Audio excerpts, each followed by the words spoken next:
Très brièvement, chers frères, ce que j'ai dit, c'est que je suis très heureux de vous recevoir aujourd'hui.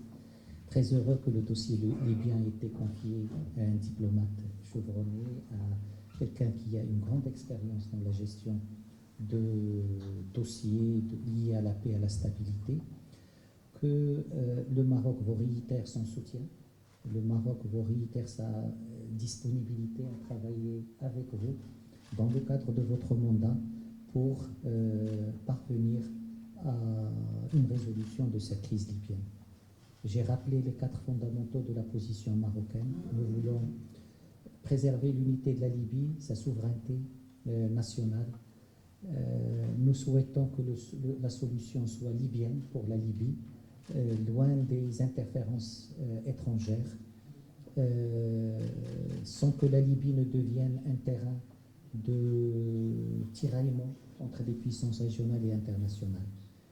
Le troisième principe, si la solution est libyenne, il a besoin d'un label et d'un parapluie international. Et c'est dans ce cadre que le rôle de l'ONU est incontournable, que tous les efforts doivent verser dans le cadre de l'action des Nations Unies et sous le parapluie des Nations Unies. Quatrième principe, c'est que nous distinguons entre la question de l'illégitimité qui ne peut être tranchée que par des élections, que par le suffrage universel, qui permettrait au peuple libyen de choisir son parlement, son président et son gouvernement. Il y a des progrès qui ont été faits dans le cadre de la préparation des élections. Il y a encore des obstacles et nous espérons que rapidement les Libyens, sous le parapluie des Nations Unies, dans le cadre des différentes initiatives qui sont prises au niveau régional, puissent parvenir à un consensus autour des points qui restent en suspens.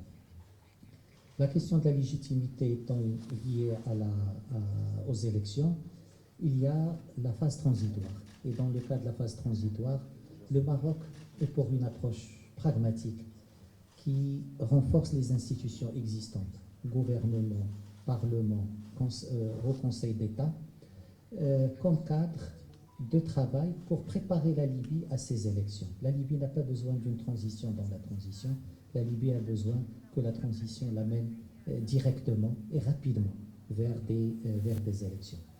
C'est dans le cadre de ces déterminants et conformément aux instructions royales que le Maroc s'est engagé dans ce dossier à abriter de nombreuses réunions des partis libyens, tout le temps encore en concertation avec la présence sous la présidence des Nations Unies. Le Maroc continuera dans le même esprit offrir un espace de dialogue aux différents protagonistes libyens, sans interférence, sans orientation. Le Maroc ne choisira jamais entre les Libyens. Et le Maroc, tous ces efforts, il les considère comme une contribution à l'effort de la communauté internationale, à l'effort des Nations Unies pour parvenir à une solution à la crise dans ce pays maghrébin important. La stabilité de la Libye est fondamentale pour la stabilité de l'Afrique du Nord et a un impact direct sur la stabilité dans notre région. Merci. Merci beaucoup, Monsieur le ministre. Je voudrais exprimer ma satisfaction d'être aujourd'hui à Rabat, Monsieur le ministre Bourouta, dans le cadre de mon mandat comme représentant spécial du secrétaire général des Nations Unies et chef de la mission des Nations Unies en Libye. Comme il vient de le dire, nous venons d'avoir des échanges très approfondis sur la question de la Libye. Comme vous le savez, il est plus longtemps que moi dans ce dossier et je l'ai beaucoup écouté. Et il se dégage que nous avons un souci commun qu'il vient d'exprimer ici, c'est-à-dire contribuer à rétablir la paix, la stabilité en Libye. Chez nous, on dit que quand la maison du voisin brûle, tout le voisinage doit se mobiliser pour apporter de l'eau et éteindre le feu. crois qu'il est du rôle de tous les voisins de la Libye, les voisins immédiats comme lointains, comme tous les partenaires internationaux, de faire en sorte que la Libye soit enfin stabilisée après 10 ans de conflit, d'arrangements provisoires, comme il vient de le dire si bien. Il est de l'intérêt des Libyens, et les Libyens l'expriment de manière très forte. Ils veulent avoir des institutions stables, des institutions légitimes qui vont ouvrir la voie vers la prospérité dans leur pays. Tout le monde sait que la Libye dispose de ressources énormes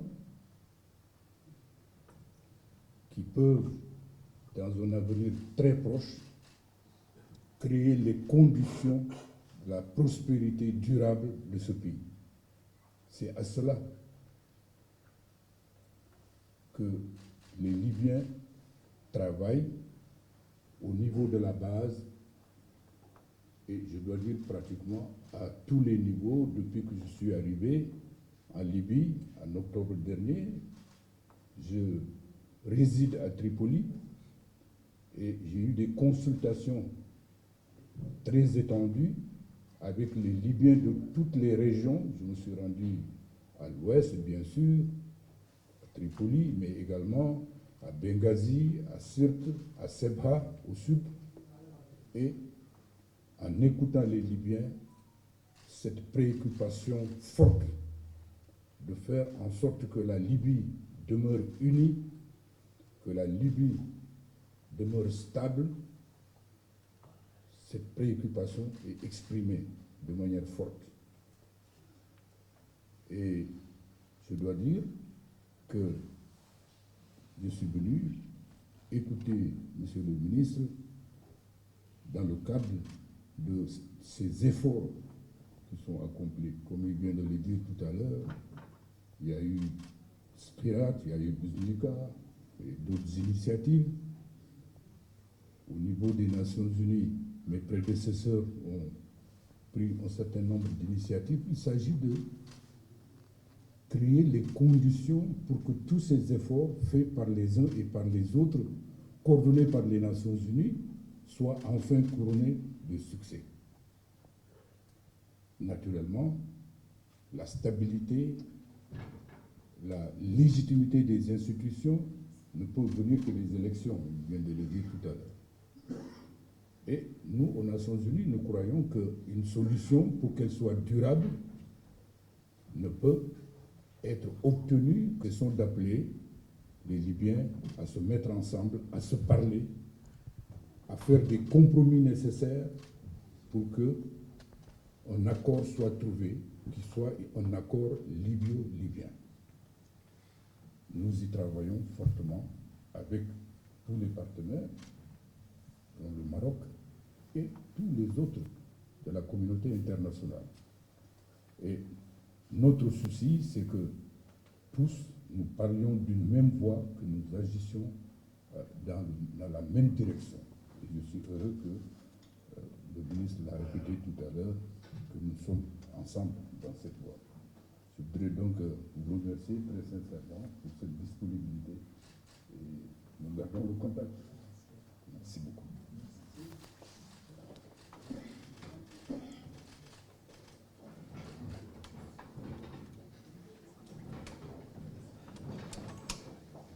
قبل ما تخرجوا ما تنسوش تابوناو في العشان يوتيوب وبارطاجيو الفيديو وديروا جيم وتابعوا الدار على مواقع التواصل الاجتماعي.